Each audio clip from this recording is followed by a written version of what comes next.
ये दौर बड़ा अजीब सा दौर है, जिस दौर में ऐसा लगता है कि सारी मुसीबतें, सारी आफतें सिर्फ एक ही कौम पर है। दुनिया की सारी कौमें यकजा होकर एक ही कौम को टारगेट करती हैं। क्या वजह है कि इस वक्त दुनिया में मुसलमान जलील व ख्वार हो रहा है। नहमदुहु व नुसल्ली अला रसूलिहिल करीम, अम्मा बाद, फ़अऊज़ु बिल्लाहि मिनश शैतानिर रजीम, बिस्मिल्लाहिर रहमानिर रहीम।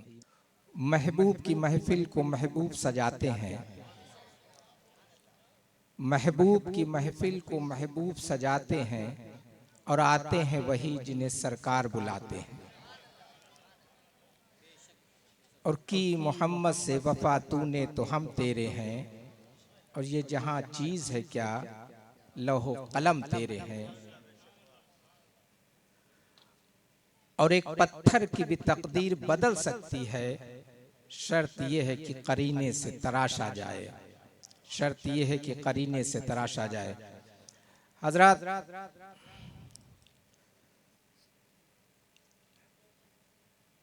अल्हम्दुलिल्लाह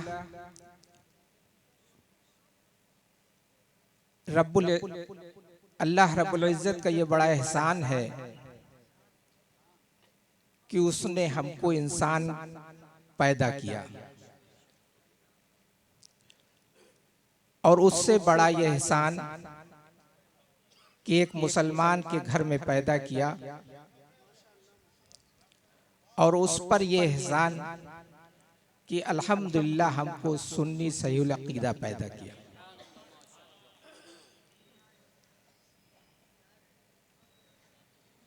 ये दौर बड़ा अजीब सा दौर है, जिस दौर में ऐसा लगता है कि सारी मुसीबतें, सारी आफतें सिर्फ एक ही कौम पर है। दुनिया की सारी कौमें यकजा होकर एक ही कौम को टारगेट करती हैं।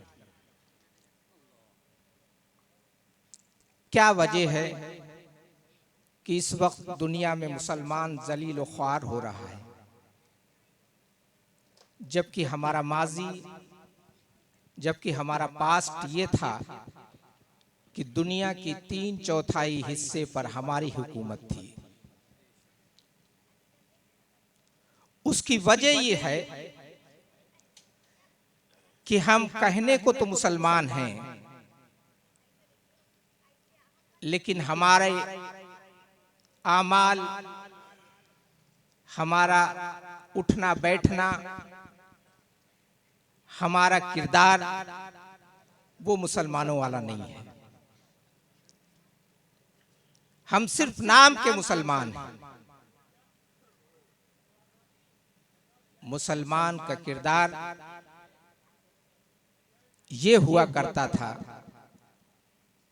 हमारा किरदार ये हुआ करता था कि दूसरी कौम के लोग हमारे पास अपनी अमानतें रखा देते थे, सिर्फ इसलिए कि ये मुसलमान है, अमानत में खयानत नहीं करेगा। दूसरी कौम के लोग आपके पास अपने फैसले लेकर आते थे कि ये मुसलमान है, कभी नाइंसाफी नहीं करेगा। हम इसलिए मशहूर थे कि ये मुसलमान है, कभी झूठ नहीं बोलेगा। हमारी मस्जिदों के सामने दूसरी कौम की औरतें अपने बच्चों को लेकर के आके खड़ी होती थी, उन्हें यकीन होता था कि एक मुसलमान की भूख में वो ताकत है कि हमारे बच्चे को शिफा हो जाए।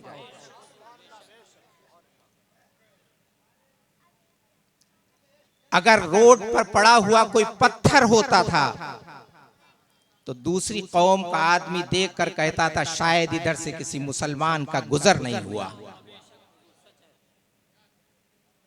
ये हमारा किरदार था। इस्लाम में ये जो हिंदुस्तान में इस्लाम की बहारें हैं, ये किसी बादशाह की देन नहीं है, ये किसी हाकिम की देन नहीं है, बल्कि ये खानकाहों में बैठने वाले उन बुजुर्गों की देन है जो देखने में तो एक कोठरी में बैठते थे, लेकिन उनका किरदार, उनकी खुशबू चारों तरफ फैलती थी और उनके किरदार से मुतासिर होकर लोग ईमान में दाखिल हुआ करते थे। वो कहने सुनने से नहीं, अमल से अपने दूसरों को दिखाते थे कि इस्लाम होने का मतलब क्या है।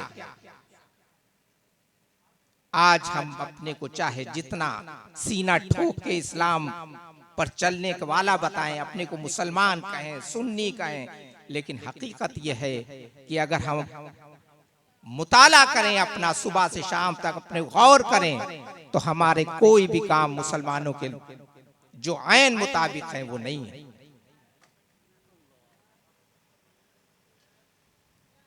हम कमाई कर रहे हैं, हमको ये नहीं मालूम है कि इसमें हलाल क्या है, इसमें हराम क्या है। 50-60 साल की उम्र हो गई, हमको सही वुजू का तरीका नहीं मालूम, सही नमाज का तरीका नहीं मालूम, फिर भी हम सीना ठोक के कहते हैं कि हम मुसलमान हैं। मेरे भाई, मुसलमान के घर में पैदा होने से मुसलमान तो कहलाओगे, लेकिन क्या मुसलमान होने का तुम हक अदा कर रहे हो? अपनी पेशानियों के अल्लाह के हुजूर झुका रहे हो? हमारा हाल ये है कि हम मस्जिदों के सामने से गुजर जाते हैं, मुअज्जिन अल्लाहु अकबर की सदाएं लगाता रहता है, हम अपने फोन पर बात करते हुए चले जाते हैं और फिर कहते हैं कि हम बड़े परेशान हैं, पता नहीं अल्लाह से हमसे क्यों रूठा हुआ है। हमारे कमाते बहुत हैं लेकिन बरकत नहीं है। बरकत कहां से होगी? हमारे घरों का माहौल क्या है? क्या हमारे घरों का माहौल दीनी माहौल है?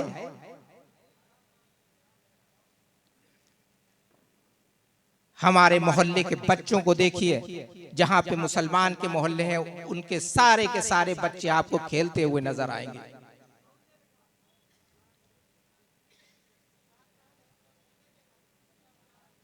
और एक बात याद रखिए मुसलमानों, कोई भी कौम दुनिया में तरक्की नहीं कर सकती जब तक कि वो इल्म हासिल न कर ले।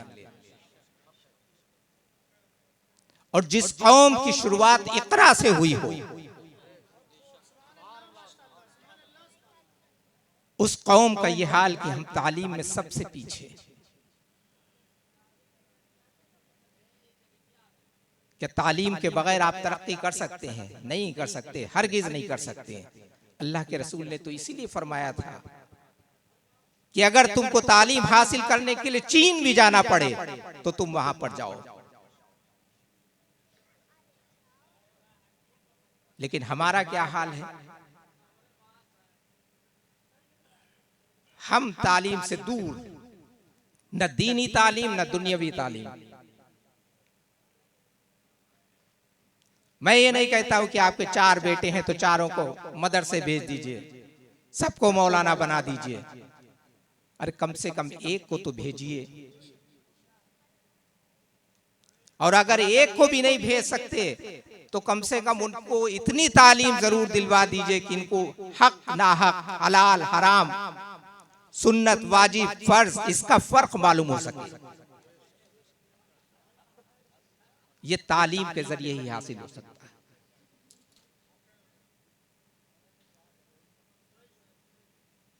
हम दिन भर ऐसी छोटी छोटी गुनाहों में मुलव्विस रहते हैं, हमको मालूम ही नहीं उसकी अहमियत क्या है। सुबह से शाम तक हम किसी न किसी की गीबत में मुब्तला रहते हैं,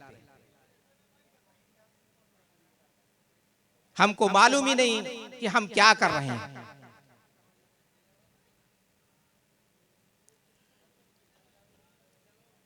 हमारे सीने कीनों से पाक होना चाहिए। अपने रिश्तेदारों से मोहब्बत कीजिए। वालिदैन के बारे में कितना बताया, अब इससे ज्यादा बताने की जरूरत नहीं है। अल्लाह के रसूल फरमाते हैं कि हलाक हो जाए वो शख्स जिसके माँ बाप दुनिया में जिंदा हो और वो उनकी खिदमत करके जन्नत ना हासिल कर ले।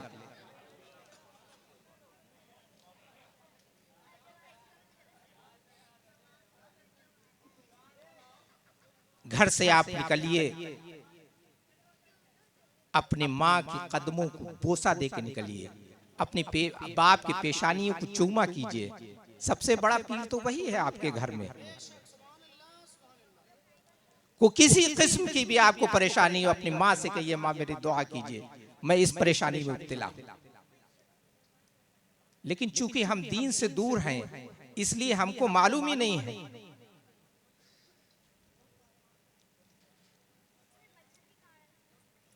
याद रखिए मुसलमानों, अगर आपको इन हालात को बदलना है तो अपने बच्चों को बेहतर से बेहतर तालीम दिलाएं, अच्छे डॉक्टर बनाएं, अच्छे इंजीनियर बनाएं, बड़े बड़े जो ओहदों पर पहुंचने के लिए आईएएस आईपीएस बनाएं।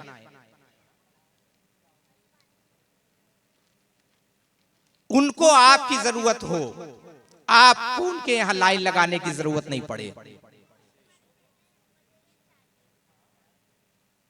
मिसाल के तौर पर अगर एक भी आपका कोई अच्छा डॉक्टर है तो दुनिया उसके यहां आकर के लाइन लगा करके खड़ी होगी। आप किसी के मोहताज नहीं हैं। ये कमी तभी पूरी हो सकती जब आप अपने बच्चों को बेहतर से बेहतर तालीम दें। दुनिया आपके कदमों में झुकती नजर आएगी, लेकिन अपने घरों का माहौल दीनी माहौल जरूर रखें। दुनिया की रंगीनियों में इतने ना मुलव्विस हो जाएं कि दीन से बिल्कुल बेबहरा हो जाएं। अपने उलमा की इज्जत कीजिए, अपने पास के इमाम के पास जाकर कुछ वक्त गुजार लिया कीजिए, उनसे बेहतर ही आपको कोई मशवरा मिलेगा। है? अपने पास के इमाम जो हो उनकी इज्जत कीजिए, उनके पास अगर हो सके, आपको अल्लाह ने दिया है तो कम से कम कभी ना कभी उनके पास गए तो कुछ तोहफा लिए गए। कि दुनिया की रंगीनियों में आप जितना भी उड़ा दें, याद रखिए अगर आपने उलमा के ऊपर कुछ भी खर्च कर दिया तो यह आपके यहां भी काम आएगा, इंशाअल्लाह वहां भी काम आएगा। क्योंकि आप जितने भी कहने को मालिक हो, मैं इतना बड़ा मालिक हूं, मेरे 4 फ्लैट हैं, मेरे फला जगह ये है, याद रखिए मुसलमानों, आपका क्या है? सिर्फ आपने जो खा लिया और जो पहन लिया कपड़ा, इसके अलावा आपका कुछ नहीं है। आपका अगर कुछ है तो वो जो कुछ आपने अल्लाह की राह में दे दिया। और बिल्डिंगें बना के छोड़ दी औलाद के लिए और उसके लिए हलाल हराम का कोई ख्याल नहीं रखा, वो सब के सब बेकार।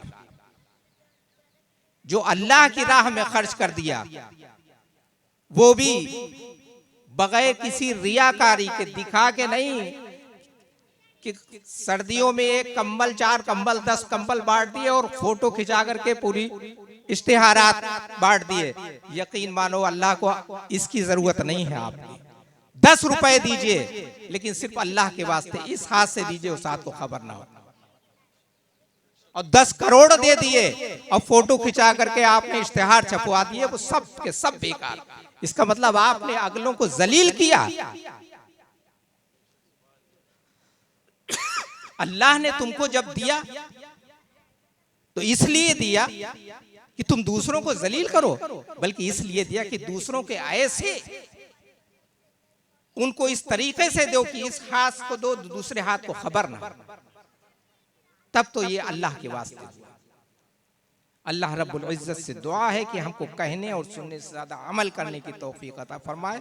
व आखिर दावाना अनिल हम्दुलिल्लाहि रब्बिल आलमीन। आइए सलाम पढ़ें।